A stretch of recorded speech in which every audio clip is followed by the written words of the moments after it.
Good afternoon, everyone, and welcome to the Audit Committee on Monday, June the 23rd, 2025. Individuals interested in participating in today's meeting were eligible to register online using the delegation registration form at www.kitchener.ca/delegation or via email at delegation@kitchener.ca. Any written comments received prior to the commencement of today's meeting have been circulated to members of Council and will form part of the public record. The meeting live stream and archive videos are available at www.kitchener.ca/watchnow. I will note that at least one of our colleagues is joining virtually, maybe a second one. Councillor Misha will be joining virtually today, and Councillor Singh may be virtual until he arrives in person in a little bit. We'll now move on to today's Audit Committee agenda, and the first item that we have is our Certificate of Achievement from the Canadian Award for Financial Reporting, and if I can invite Katie Fisher to present that, please.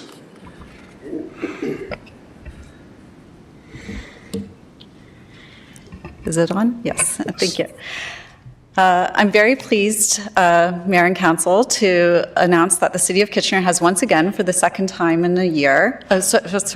year in a row, achieved the Canadian Award for Financial Reporting from the Government Finance Officers Association, or the GFOA. This award was for the City's 2023 annual financial report, so a year ago than what we're dealing with on the rest of the agenda tonight. They do take some time to do the review and make the announcements to the recipients. The award demonstrates Kitchener going beyond the minimum requirements of financial statements by preparing the annual financial report that meets high standards of the program in a way that clearly communicates the city's financial story. The award is a significant accomplishment for the city and demonstrates our commitment to transparency and sound accounting practices. I'd like to extend my thanks to the financial reporting team, Greg Damasio, Kuljit Kaur, and Bonnie Yu, as well as various other members from the finance team for their hard work and their instrumental achievement in gaining this award. And I have the award here to present to Mayor and Council.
Well, congratulations to the team.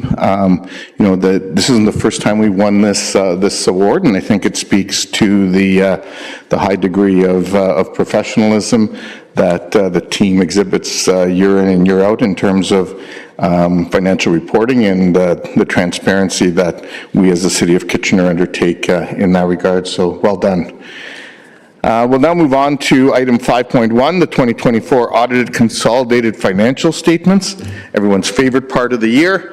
And we'll begin with Greg Damasio, our Manager of Finance, Reporting and Analysis. We'll start with a presentation and then we'll go to delegations. Greg, over to you.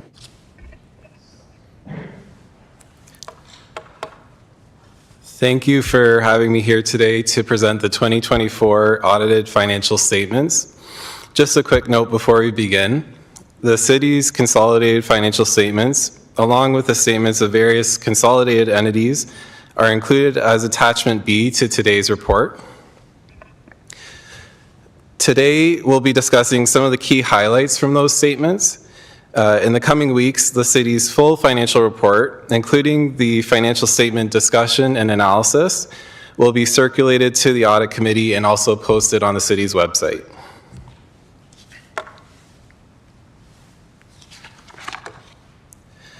For today's presentation, I will start by going over some reminders of how the audited financial statements differ from the budget variance reporting provided throughout the year.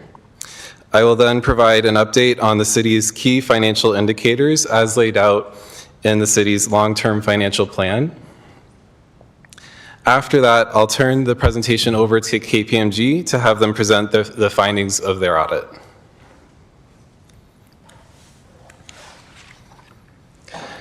In April, you received a staff report that presented the financial results for the year ended December 31st, 2024, specifically for the tax-based operations and the city's enterprises. The consolidated financial statements being presented today include the results of more than just the tax-based operations and enterprises. They also include the various local boards that must be consolidated, including the Center in the Square, Kitchener Public Library, Belmont Improvement Area, and Kitchener Downtown Improvement Area. They also account for the city's two government business enterprises, Innova Energy Corporation and Kitchener Generation Corporation. Finally, they include the city's capital activity and the activity in the city's reserve funds, as well as other adjustments made to comply with Canadian public sector accounting standards. And just a new item for this year, in 2024, there was a new accounting standard which took effect for the city on revenue. The standard established a single framework to categorize revenue and to enhance the consistency of revenue recognition and its measurement. The new standard was adopted prospectively and did not have a material impact on the city's financial statements.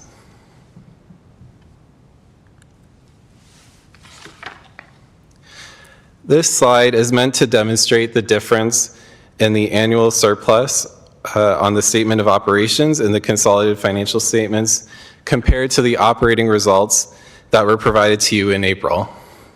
The total operating surplus for the tax base and enterprises presented in April was approximately $10.1 million, compared to a surplus of $143 million presented in the financial statements today. The first contributor to the difference is the requirement to consolidate certain boards, as mentioned earlier, as well as to record the change in investment in government business enterprises. The addition of these items adds approximately $8 million to the surplus for the year.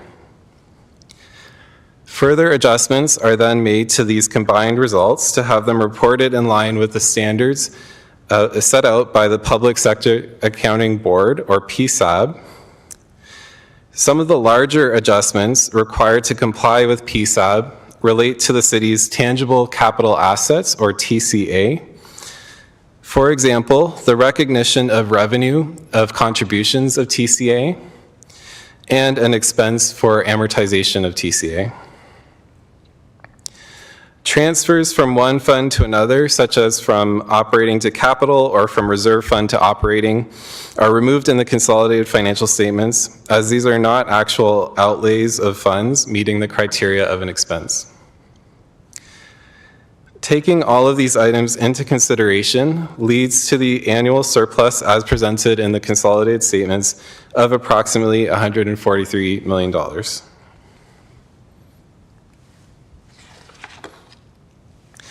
Next, I'll discuss some key financial indicators.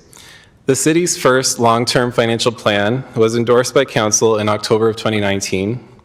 The plan includes 5 financial indicators that, when looked at together, provide a good representation of the city's financial position.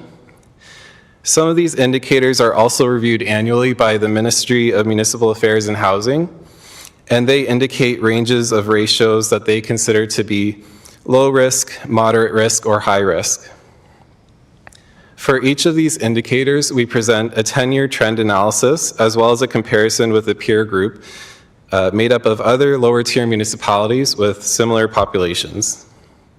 Please note that the comparison with peers and in each case shows data for 2023, as 2024 data is not yet available for most municipalities.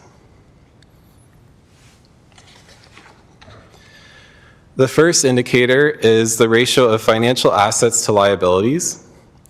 A ratio of 1:1 ensures that there are enough financial assets to cover all of the municipality's liabilities. This is represented by the red line on the graph. Over the 10-year period, the city has maintained a relatively steady ratio, as can be seen through the green line on the graph. Years 2022 to 2024 are slightly lower than previous years. However, these are the only years that reflect the new liability for asset retirement obligations as a result of the new accounting standard implemented last year. So as you can see, the city's ratio remains well above the recommended minimum target.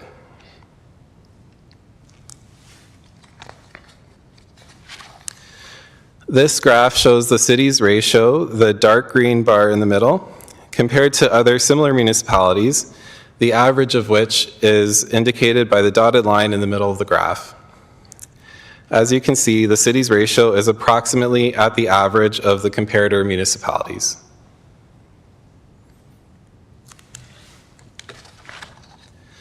The next indicator is taxes receivable as a percentage of taxes levied.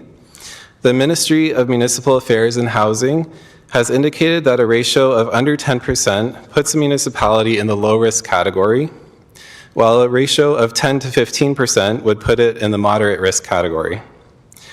As you can see, the city's ratio has increased a bit over the last couple of years, and staff will continue to monitor this. That said, the ratio indicates that the city remains in the low risk category as defined by the ministry.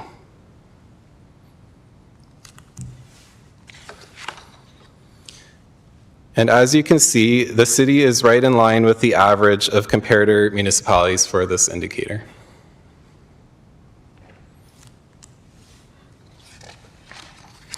The next indicator looks at reserve balances compared to total expenses. This gives an indication of how much money is set aside for future needs or contingencies. The ministry has indicated that a ratio above 20% would be in the low risk category, while a ratio of 10 to 20% would be in the moderate risk category.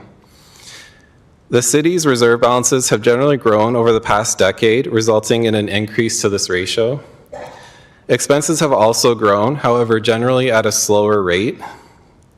This puts the city in a good position as we potentially encounter some economic uncertainty ahead.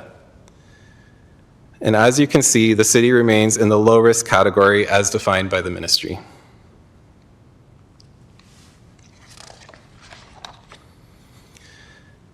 The city is also on the low end of the range relative to other comparator municipalities, but is above the threshold to be in the low risk category.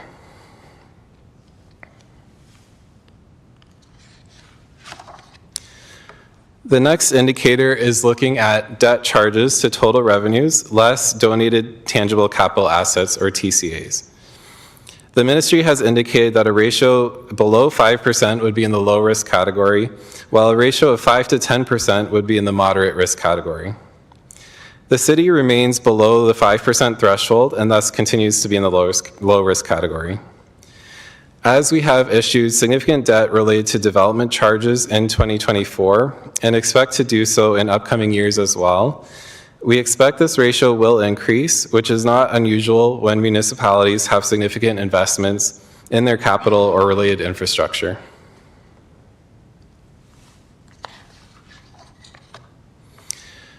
And the city is a bit below the average rate of the comparator municipalities for this indicator.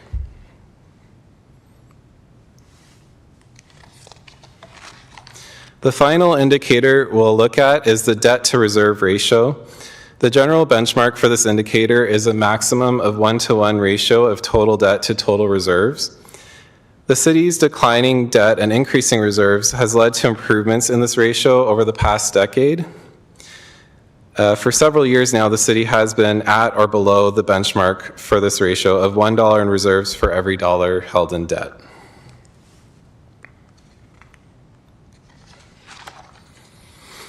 and the city is a bit below the average of the comparator group for this indicator. Overall, we can see from the key financial indicators that the city has maintained a stable financial position. For each indicator analyzed, the city's ratio is in the low-risk category identified by the ministry, and for those not reviewed by the ministry, the city's ratio is positive when compared to the indicated benchmarks. The city's ratios are also generally in line with the averages of comparator municipalities. These results have been accomplished through a combination of the city's commitment to sound financial management and fiscal prudence, as well as continuing funding support received from other levels of government. With that, I'll now turn it over to KPMG to present their audit findings.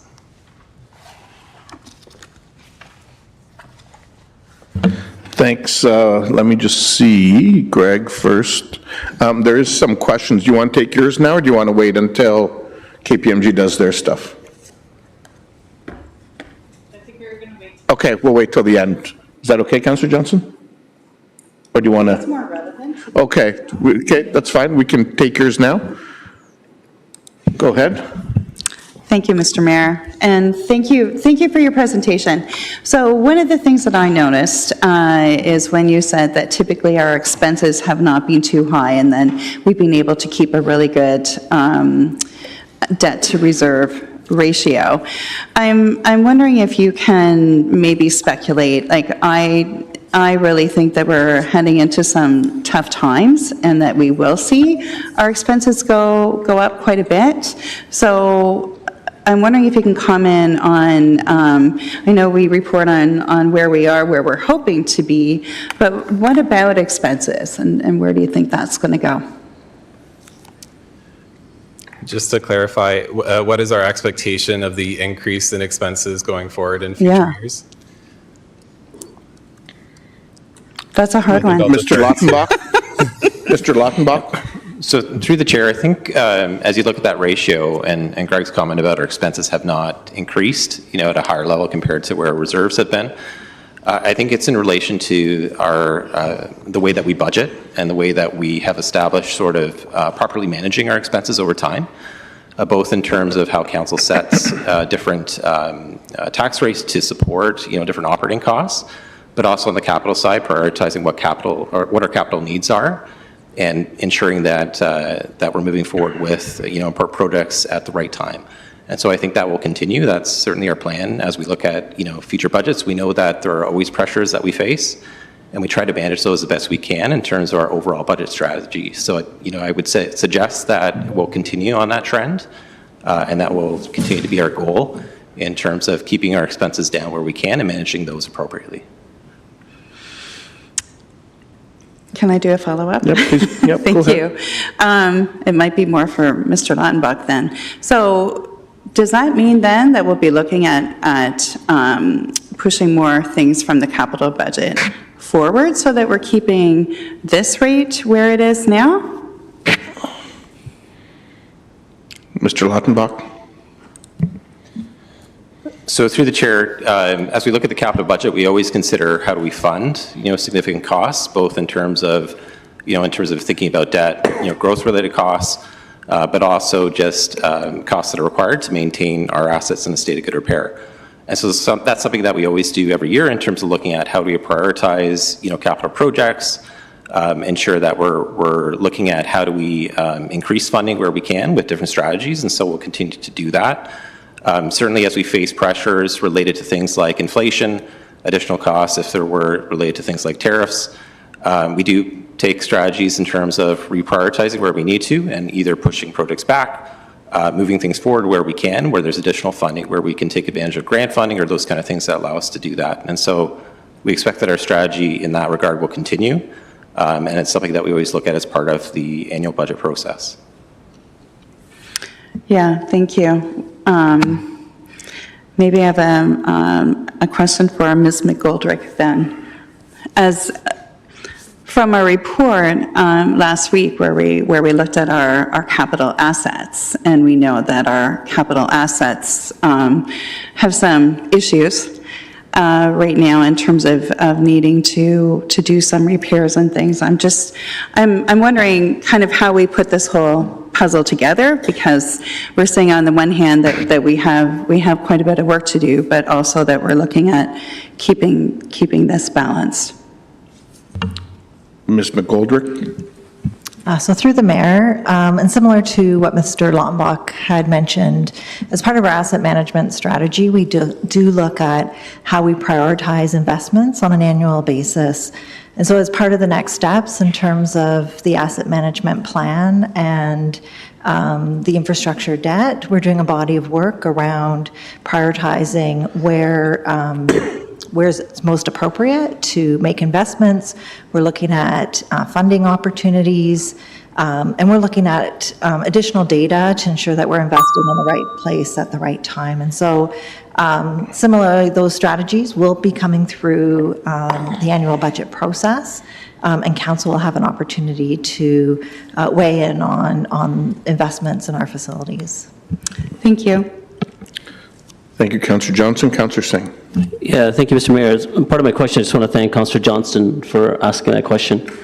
I think it's far too easy to get in a conga line and pat each other on the back of congratulating ourselves and saying how good we've done it, which we have, I think, showed a lot of good prudence from, good, I guess, direction from this council and excellent management on staff carrying forward that direction as well. But we've been able to do it in good times where we have significantly invested into our infrastructure, while at the same time keeping our debt low and our reserves high. Knowing that those times are possibly changing and carrying on to what Councillor Johnston is saying, that we do have to manage for growth as well, when we look at these audit reports, are we starting to formulate a long-term strategy that we do need to focus more on urban growth as opposed to the sprawl, especially when looking at my biggest concern is, and then Councillor Davey continues to chime in on this about the DC debt, but the situation of what it could be based on what the federal government and the provincial government wants to do. Again, I'll just quickly add to where my question is. It costs, I think, $1 to $10 difference between managing growth in the urban as opposed to urban sprawl. Are we looking at that as part of our financial management? Who wants to take that? Mr. Lautenbach? So through the chair, certainly when we think about growth-related infrastructure and the changes that have taken place related to development charges to fund that infrastructure, it is something that we'll need to take a look at in terms of different projects. The next timing for next DC study is in 2027, and so that's likely the time where we would look at any kind of shifts related to how we would set funding strategies related to growth within that framework, and so that's something that we would look at, and also take into consideration the legislative changes that have taken place that may impact what the funding mechanisms might be to help to support that. I think you're answering it from the financial side. I think perhaps Mr. Weedman would see it on the development side. Really, my question where it lies is that I'm not trying to be overly critical. I did have a good weekend, so I'm not in a bad mood. I hate to see reports in silos, right, onto their own. It's good financial management while we're working independently on the planning side of looking at our official plan, where the City of Kitchener has the direction to drive our official plan. Would we look at this report providing some sort of direction towards our official plan as well, because much of our finances are related to development and future growth and cost of developing and building some of those amenities that are required for that future growth as well? That'll be my last question. Thank you. Mr. Reedman? Through the chair, and so much of our development currently is happening within our existing built-up area of the city. We are comprehensively planning Southwest Kitchener through a land use study, which looks at aiming certain densities to make sure that it's a viable community in terms of transit, complete communities and other aspects. And so we do consider all the elements as we go through our comprehensive planning, and this is really a report on our financial health. And so, as Mr. Lautenbach had talked about, our DC study will be advanced to look at that future expansion to that portion of the city. But those decisions have already been made, and so we are comprehensively planning them based on the direction from the province. Okay, those are all the questions. Thanks, Mr. Damasio. And now, welcome to Matthew Bettick and Courtney Shield, as well as Janelle Vanhey from KPMG. Welcome, KPMG team. Thank you, and thanks for allowing us to present today. Over the next few minutes, Courtney and I will walk through the audit findings, and we'll have a moment for questions at the end. Skipping right through, I'll touch on the status of our audit. So a few comments here. So we are in a near position to issue our final audit opinion. We do have to go through this process and have the financial statements be approved by council. Internally, we've got a few remaining checks to do from a review and quality control perspective. We expect those to be completed within the next couple of days and be in a position to issue our final audit opinion later this week. The audit opinion is expected to be a clean audit opinion, so no qualifications or modifications, which is what you would expect. And secondly, I'd like to take an opportunity this time to thank Katie, Greg, and the rest of their team for the assistance that they provided us throughout the audit process. I can tell you, our team spends, into the thousands of hours. Their team spends even more thousands of hours in getting us to this point, and I want to make sure that that didn't go unrecognized.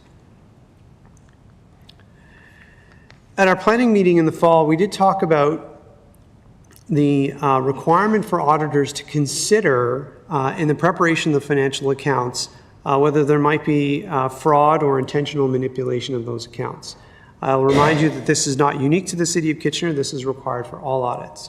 In our assessment of the risk, we are required to assess it at what's referred to as a significant risk level, but we haven't identified any additional factors for the City of Kitchener that warrant an even additional response to it. Based on this, we did look at a number of transactions throughout the year. We set what we refer to as high-risk criteria, and we filter your entire year of transactions, so the many, many, many thousands of transactions, looking for those that meet the high-risk criteria. Where we do find those, we look at those entries in terms of whether they're correct, but we also are really looking at from a lens of, is there something untoward or mismanagement going on here? So we don't have anything to report with respect to, fraud, intentional manipulation or obfuscation of the financial information. However, I do need to bring one thing to the attention of the committee, and I'm just going to skip ahead a little bit, and then we'll come back. We are required to communicate control deficiencies where we find them. So in our testing on this, we did identify one failure. So there was one error that was identified. The amount was not significant, and therefore we're still able to conclude with respect to our audit opinion, no issues or concerns there. But because this item was identified as part of this test, it does mean it's classified as what's referred to as a significant deficiency in internal control. And here we're seeing an item that was allowed to happen within the system, but there was no control that either prevented or detected it. We've had significant discussions with staff on this, and they're already putting in places to remediate that. And so when we report back here next year, we expect this item to be closed. But for clarity, we don't think this is a major issue that either staff or council should be concerned about. It is really a matter of a required reporting that we are to do. And I want to reiterate too, the item we identified was not significant. It was about $100,000. It would have been corrected in the normal course eventually, but in these financial statements it did persist. Because we do look at all the transactions that met our criteria, we're happy to conclude that this isn't extrapolated across a larger subset of the population. Court? Thanks, Matt. So I'll go over some other areas of focus. These are very consistent with prior years. The first area of focus is post-employment benefits. And the reason this is an area of focus is due to the estimation uncertainty within the calculation. Our procedures included confirming with staff's actuarial specialists Mandelis. We also assessed the assumptions within the calculation to ensure they were appropriate, and also assessed the discount rate used. Based on our procedures, we have no matters to report. The next area of focus is obligatory reserve fund revenue and deferred revenue. And the reason this is an area of focus is because there is judgment within recognizing the revenue, particularly with development charges, because these projects must be growth-related in nature. Our procedures included obtaining staff's continuity and testing a sample of collections of development charges, as well as testing a sample of revenue recognized and ensuring the projects that it related to were growth in nature. Based on our procedures, we did not find any matters to report. The next area of focus is asset retirement obligation. And the reason this is an area of focus is due to the estimation uncertainty within the calculation. This is new from last year, or this was new last year, so we did a lot of work over the original calculation. This year, we ensured the accuracy of the calculation for the obligation, as well as any assumptions that changed from prior year. We looked at those, and we also ensured the completeness of the liability at the end of the year. Based on our procedures, we didn't find any matters to report. On this page, as Greg mentioned, there was a new accounting standard, PS 3400 revenue. There were two other small ones related to purchase intangibles and public-private partnerships. All three of these did not have a significant impact on the financial statements. And there was also no revised accounting policies or practices. On this page, we report that the financial statement presentation form and arrangement is appropriate for the size of the organization, and there's no concerns regarding the application of any new accounting pronouncements. This next page is specific topics that we have to communicate to the audit committee each year. We're happy to say, though, that there's no matters to report for any of these.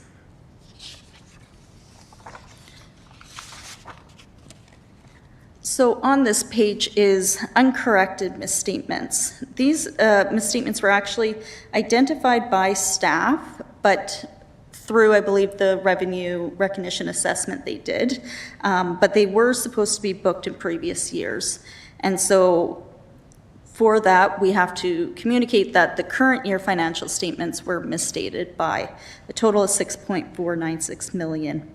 These will all clear out next year, though.